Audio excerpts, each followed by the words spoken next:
গল্প কবিতা পাঠে সকলকে স্বাগত জানিয়ে শুরু করছি আজকের গল্প ছোট কাকি। লেখক জলধর সেন। ৯ বৎসরের একটি পুত্র রাখিয়া রামদয়ালের স্ত্রী স্বর্গারোহণ করিলেন। ৩২ বছর বয়সে বিপত্নিক হইয়া রামদয়াল বড় বিপদে পড়িলেন, হৃদয়েও দারুণ ব্যথা পাইলেন। তবে রামদয়াল খাঁটি বাংলা নবিশ, পাড়াগাঁয়ের জমিদারের কাছারির ১৬ টাকা বেতনের তহসিলদার। তাঁহার পত্নী শোক কবিতা মুখে উচ্ছ্বসিত হইল না, বা দীর্ঘকেশ ও গৈরিক বসনেও প্রকটিত হইল না। দিন যেমন যাইতেছিল তেমনি যাইতে লাগিল। আকাশের নক্ষত্রও খসিয়া পড়িল না, অশ্রু প্রবাহে মাসিকপত্রের পৃষ্ঠাও অভিষিক্ত হইল না। কিন্তু রামদয়াল বড়ই বিপদে পড়িলেন। বাড়িতে তাঁহার স্ত্রী ব্যতীত দ্বিতীয় স্ত্রীলোক ছিলেন না। কনিষ্ঠ কৃষ্ণদয়াল বর্ধমানের উকিল, তিনি সপরিবারে সেইখানেই থাকেন। তাঁহার স্ত্রী পল্লীগ্রামে খড়ের চালা ঘরে বাস করিতে সম্পূর্ণ অসম্মত, সুতরাং পরিবারে লোক থাকিয়াও নাই। স্ত্রীর শ্রাদ্ধ পর্যন্ত রামদয়াল নিজেই রন্ধনাদির ভার গ্রহণ করিলেন। পিতা পুত্রে অতি কষ্টে সংসার যাত্রা নির্বাহ করিলেন। শ্রাদ্ধের সময়ে কৃষ্ণদয়াল বাবু ৩ দিনের জন্য বাটিতে আসিলেন, সপরিবারে নহে, একাকী। শ্রাদ্ধ শেষে রামদয়াল বাবু কনিষ্ঠ ভ্রাতার নিকট প্রস্তাব করিলেন, তুমি অমরকে সঙ্গে লইয়া যাও। বাড়িতে থাকিলে তাহার পড়াশোনাও হইবে না, দেখে শুনেই বা কে, 2টা ভাত দিবারও লোক নাই। প্রতিবেশীরা একটি বয়স্থা মেয়ে দেখিয়া দ্বিতীয় দ্বার পরিগ্রহের প্রস্তাব করিলেন। রামদয়াল একই কথা বলিলেন, অমরনাথ বাঁচিয়া থাকুক। কৃষ্ণদয়াল বাবু দাদার প্রস্তাবে অসম্মতি প্রকাশ করিতে পারিলেন না, মনে মনে অনিচ্ছা থাকিলেও সম্মত হইলেন। রামদয়াল একমাত্র পুত্রকে বর্ধমানে পাঠাইবার আয়োজন করিতে লাগিলেন। কৃষ্ণদয়াল 3 দিন পরেই চলিয়া গেলেন। যাইবার সময় দাদাকে বলিয়া গেলেন, তিনি যেন সমস্ত ব্যবস্থা করিয়া স্বয়ং অমরকে বর্ধমানে রাখিয়া আসেন। আজ 9 বৎসর অমরকে বুকে করিয়া মানুষ করিয়াছেন, একদিনের জন্য চোখের আড়াল করেন নাই। অমরকে বর্ধমানে রাখিয়া আসিতে রামদয়ালের মনে বড়ই কষ্ট হইল, কিন্তু কি করেন, উপায় নাই। যাইবার কথা শুনিয়া অমর বড়ই বিষণ্ণ হইল। বাবা, আমি তোমার কাছেই থাকব, আমি তো বাবা দুষ্টুমি করিনে। একদিন বড়ই কাতরভাবে অমরনাথ পিতাকে এই কয়টি কথা বলিল। রামদয়াল অনেক করিয়া ছেলেকে বুঝাইলেন, কাকার কাছে কোনো কষ্ট হবে না, লেখাপড়া না শিখিলে কি চলে? অগত্যা অমর যাইতে স্বীকার করিল। মাতৃহীন অমরকে লইয়া রামদয়াল বাবু যথাসময়ে বর্ধমানে কৃষ্ণদয়াল বাবুর বাসায় উপস্থিত হইলেন। কৃষ্ণদয়াল তখন বাসাতেই ছিলেন। তাড়াতাড়ি উঠিয়া দাদার পায়ের ধুলা লইলেন, অমরকে বাড়ির ভিতর পাঠাইয়া দিলেন। কৃষ্ণদয়ালের পত্নী অবসরপ্রাপ্ত সাবজজ রামেন্দ্রবাবুর কন্যা। সাবজজের মেয়ে বলিয়া তাহার যথেষ্ট আত্মগরিমা ছিল, এবং কৃষ্ণদয়াল MA BL হইলেও জুনিয়র উকিল বলিয়া পত্নী মনোরমা তাহাকে কৃপার চক্ষে নিরীক্ষণ করিতেন। তাহার যাহা কিঞ্চিৎ পসার হইয়াছে, তাহা যে মনোরমার পিতার সই সুপারিশের জোরে, তাহা ভাবিয়া তিনি বিশেষ গর্বিতা ছিলেন। একদিন পাড়ার কোনো জুনিয়র উকিলের স্ত্রী তাহাদের বাড়িতে বেড়াইতে আসিয়া, তাহার স্বামীর ভালো উপার্জন হইতেছে না, অথচ কৃষ্ণদয়াল বাবু তাহার পরে আসিয়াও বেশ পসার করিয়াছেন বলিয়া কৃষ্ণদয়ালের প্রশংসা করিতে লাগিলেন। মনোরমার এ স্বামী প্রশংসা ভালো লাগিল না। তাহার স্বামী যে নিজের গুণে পসার করিয়াছেন এ কথা প্রতিপন্ন হইলে তাহার পসার যে কমিয়া যায়। তাই তিনি বাধা দিয়া বলিলেন, ভাগ্যি বাবা সাবজজ ছিলেন, তাই হাকিমদিগকে বলিয়া কহিয়া দিয়াছিলেন, তা নইলে আমাদের বাসা খরচই চলিত না। আর বাবা তো সর্বদাই জিনিসটা পত্রটা দিয়া সাহায্য করিতেছেন। মনোরমার পরিচয় দিবার আর আবশ্যক হইবে না, তবে একটি কথার উল্লেখ আবশ্যক, মনোরমার সন্তানাদি হয় নাই। অমর যখন বাড়ির মধ্যে যাইয়া কাকিমাকে প্রণাম করিল, তখন মনোরমা কি একখানা বই পড়িতেছিলেন। অমর প্রণত হইলে তিনি একবার তাহার দিকে চাহিলেন এবং পরক্ষণেই বই পড়িতে লাগিলেন।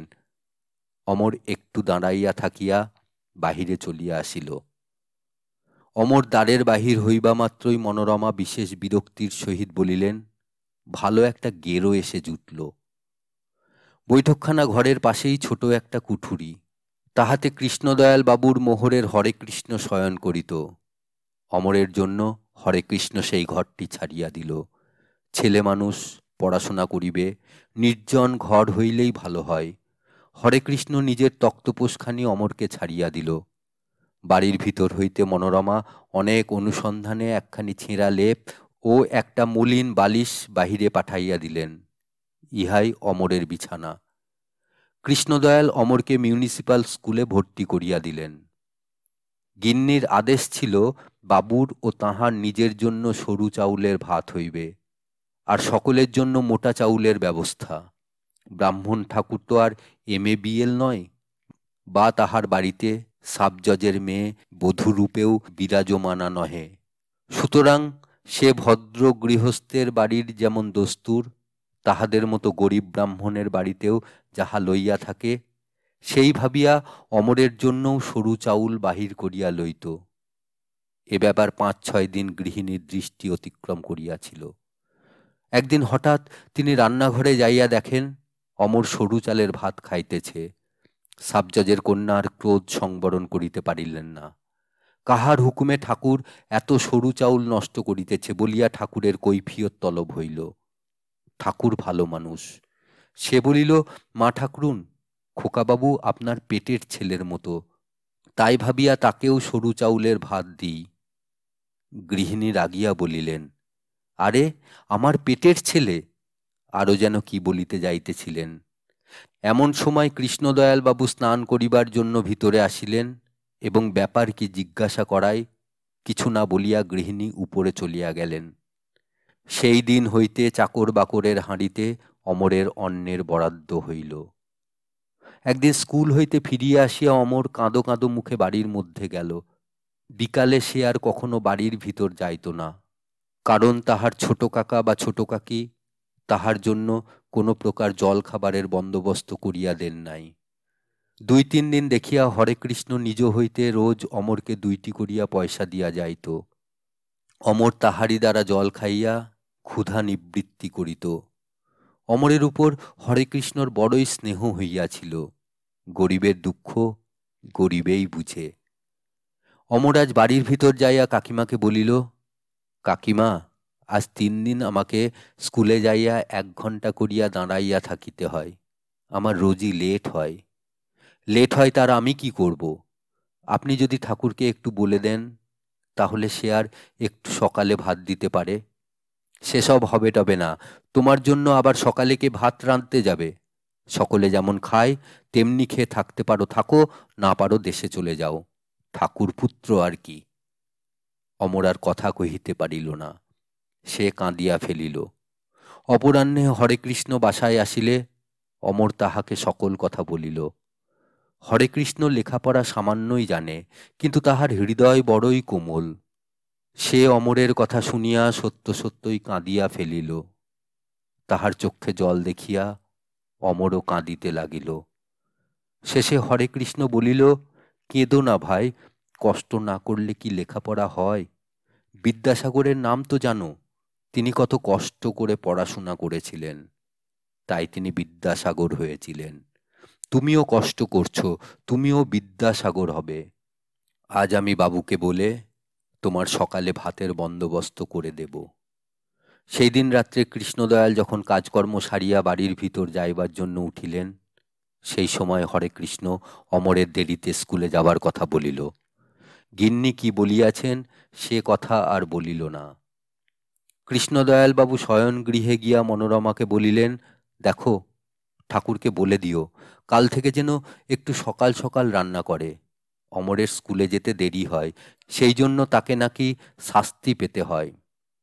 মনোরমা এই কথা শুনিয়া একেবারে ফুলিয়া উঠিলেন। অতি কর্কশ স্বরে বলিলেন, তা তোমার চাকর বামুন, হুকুম করলেই পারো?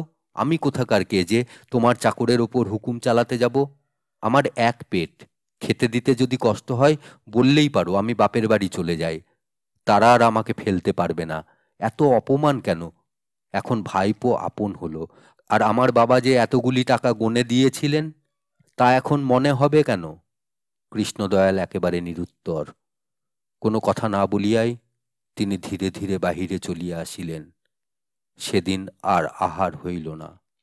অন্তঃপুরে যে সুধাপান করিয়া আসিলেন তাহাতেই তাহার উদর পরিতৃপ্ত হইল। মাঘ মাস, বড় শীত। সেবার অন্যান্য বৎসর অপেক্ষা শীত একটু বেশি পড়িয়াছিল। অমর একলা সেই ছোট কুঠুরিতে থাকে। একদিন রাত্রে ঘুমের ঘোরে ছেলেমানুষ শয্যা কলুষিত করিয়া ফেলিয়াছিল। প্রাতে উঠিয়ায় অমর সে কথা তাহার সুখ দুঃখের একমাত্র সুহৃদ হরে কৃষ্ণের নিকট অতি সংকুচিতভাবে বলিতেছিল। এমন সময়ে ঝি সেই স্থান দিয়া যাইতেছিল। সেদিন প্রাতে আবার বৃষ্টি হইতেছিল। একে মাঘ মাস, তাহাতে আবার বৃষ্টি, শীত আরও বেশি হইয়াছিল। ঝি জিজ্ঞাসা করিল, কি হয়েছে? হরে কৃষ্ণ বলিল, ছেলে মানুষ রাতে উঠতে পারেনি, তাই ঘুমের ঘোরে। ঝি বাড়ির মধ্যে পদার্পণ করিয়াই সে কথা মনোরমাকে বলিল। তখনও বৈঠকখানার লোকজন আসে নাই, তখনও বাবুর নিদ্রা ভঙ্গ হয় নাই। মনোরমা একেবারে বৈঠকখানায় হাজির। লক্ষ্মী ছাড়া ছোঁড়া, তোল বিছানা মাদুর, এখনই পুকুর থেকে সব কেচে নিয়ে আয়। কি আমার আদুরে গোপাল রে! হরে কৃষ্ণ কি বলিতে যাইতেছিলেন, গৃহিণী তাহাকে এক ধমক দিয়া নিরস্ত করিলেন। আবার হুকুম হইল, তোল বিছানা, এখনই কেচে এনে দিবি, তবে আমি এখান থেকে নড়ব। 9 বৎসরের ছেলে অমরনাথ ভয়ে একেবারে এতটুকু হইয়া গিয়াছিল। কি করে? সেই শীতের দিনে, সেই বৃষ্টির মধ্যে কোঁচার কাপড় গায়ে দিয়া অমরনাথ প্রথমে লেপটি লইয়া ভিজিতে ভিজিতে পুষ্করিণীতে গিয়া তাহা কাচিয়া আনিল। তাহার পর সেই ছেঁড়া মাদুরটি লইয়া আবার ঘাটে গেল। সানবাঁধা ঘাট, বৃষ্টি পড়িয়া পিচ্ছিল হইয়াছিল। অমর পা হরকাইয়া সেই ঘাটে পড়িয়া গেল। তাহার বুক ফাটিয়া কান্না আসিতেছিল। ঘাটে পড়িয়া গিয়া একবার শুধু সে বলিল, বাবা গো। তাহার পর কিছুক্ষণ নীরবে বসিয়া রহিল। কিন্তু বসিয়া থাকিয়া কি হইবে, কাকিমা যে বকিবেন। পায়ে ও মাথায় বড়ই লাগিয়াছিল। অমর অতি কষ্টে উঠিল, মাদুরটা জলে ডুবাইয়া 2 হাতে ধরিয়া লইয়া আসিল। মাদুরের জলে তাহার কাপড়খানি একেবারে ভিজিয়া গেল। বৃষ্টিতেই পূর্বে অনেকটা ভিজিয়াছিল। সেদিন রবিবার, অমরের স্কুল বন্ধ। সমস্ত দিন চলিয়া গেল। সন্ধ্যার সময় অমরের কেমন অসুখ করিতে লাগিল। সে কিছুই আহার করিল না। রাত্রে ভয়ানক জ্বর। প্রাতঃকালে কৃষ্ণদয়াল বাবু শুনিলেন অমরের জ্বর হইয়াছে। সামান্য জ্বর, সারিয়া যাইবে, আজ কিছু খেতে দিও না। ভ্রাতুষ্পুত্রকে না দেখিয়াই এই আদেশ প্রচার করিয়া কৃষ্ণদয়াল বাবু সকার্যে মনোনিবেশ করিলেন এবং দ্বীপ্রহরে আহারাদি করিয়া কাছারিতে যাইলেন। অপরাহ্নে কাছারি হইতে আসিয়া হরে কৃষ্ণ দেখিল অমর বিছানায় পড়িয়া ছটফট করিতেছে। নিকটে কেহই নাই। গায়ে হাত দিয়া দেখে গা ভয়ানক গরম, চক্ষু 2টি জবা ফুলের মতো লাল হইয়াছে, আর অমর অনবরত মাথা নাড়িতেছে। হরে কৃষ্ণকে দেখিয়া অমর বলিল, দাদা একটু জল খাবো, তৃষ্ণায় আমার বুক ফাটিয়া গেল যে দাদা। ঘরে একটু জলও কেহ রাখিয়া যায় নাই। হরে কৃষ্ণ তাড়াতাড়ি একটু জল আনিয়া অমরের মুখে দিল। কতকটা জল সে গিলিল, কিন্তু আর কতকটা গিলিতে পারিল না। কৃষ্ণদয়ালবাবু সন্ধ্যার একটু পূর্বে বাসায় আসিল। তখন হরে কৃষ্ণ বলিল, অমরের জ্বর বড়ই বেশি হইয়াছে। কৃষ্ণদয়ালবাবু বলিলেন, রাতটা যাক, কাল সকালে কেষ্ট কম্পাউন্ডারকে ডেকে যা হয় করা যাবে। হরে কৃষ্ণ বলিল, বাবু জ্বরটা ভালো বোধ হচ্ছে না, একবার ডাক্তার ডাকলে হয় না? না হে, অত ব্যস্ত হলে কি চলে? তা না হয় তুমি সরকারি ডাক্তারখানায় গিয়ে আমার নাম করে একটু ফিভার মিক্সচার এনে দাও। হরে কৃষ্ণ বিষণ্ণ মুখে র্যাপারখানি গায়ে দিয়া ডাক্তারখানায় গেল। কিন্তু সে প্রথমে ডাক্তারখানায় না গিয়া একেবারে বরাবর স্টেশনে চলিয়া গেল। সেখানে 2টি টাকা দিয়া রামদয়ালকে একটা টেলিগ্রাম করিল। তাহার পর ডাক্তারখানা হইতে একটা ফিভার মিক্সচার আনিয়া সমস্ত রাত্রি অমরকে খাওয়াইতে লাগিল। কিছুতেই জ্বর থামিল না। রাত্রে প্রলাপ আরম্ভ হইল। অমর প্রলাপে শুধু বলে, কাকিমা, আর আমি বিছানা খারাপ করব না। প্রাতঃকালে কৃষ্ণদয়াল বাহিরে আসিয়া দেখিলেন অমরের অবস্থা বড়ই খারাপ। তখন তিনি অত্যন্ত বিরক্ত হইলেন। মনে হইল কি একটা জঞ্জাল। কি করেন? সরকারি ডাক্তারকে আনিতে পাঠাইলেন। বেলা 9টার সময় ডাক্তার আসিল। রামদয়ালও তখন আসিয়া উপস্থিত হইলেন। ডাক্তার বলিলেন, রোগীর জীবনের আশা নাই, জীবনদীপ নিবিবার আর বিলম্ব নাই। বেলা 12টা পর্যন্তও থাকে কিনা সন্দেহ। ডাক্তার ঔষধ দিলেন। প্রলাপ কমেই বাড়িতে লাগিল। রামদয়াল একমাত্র পুত্রকে কোলে করিয়া বসিয়া রহিলেন। একবার অমর চমকাইয়া উঠিল, পরক্ষণেই বলিল, কাকিমা, আর আমি বিছানা খারাপ করব না। তাহার পরেই সব নীরব হইল। রামদয়াল অমরকে বুকে চাপিয়া ধরিয়া তাহার দীপ্তিহীন নির্নিমেষ নেত্রের দিকে ব্যাকুল দৃষ্টিতে চাহিয়া বলিলেন, বাপধন অমর রে, তুইও আমাকে ফাঁকি দিয়ে গেলি। আমি আর কি নিয়ে সংসারে থাকব? অমরের ছোট কাকি বাতায়ন অন্তরাল হইতে বিরক্তি ভরে বলিলেন, কোথাকার আপদ কোথায় এসে মরে তার ঠিক নেই। এ পাপ বিদেই হবে কখন।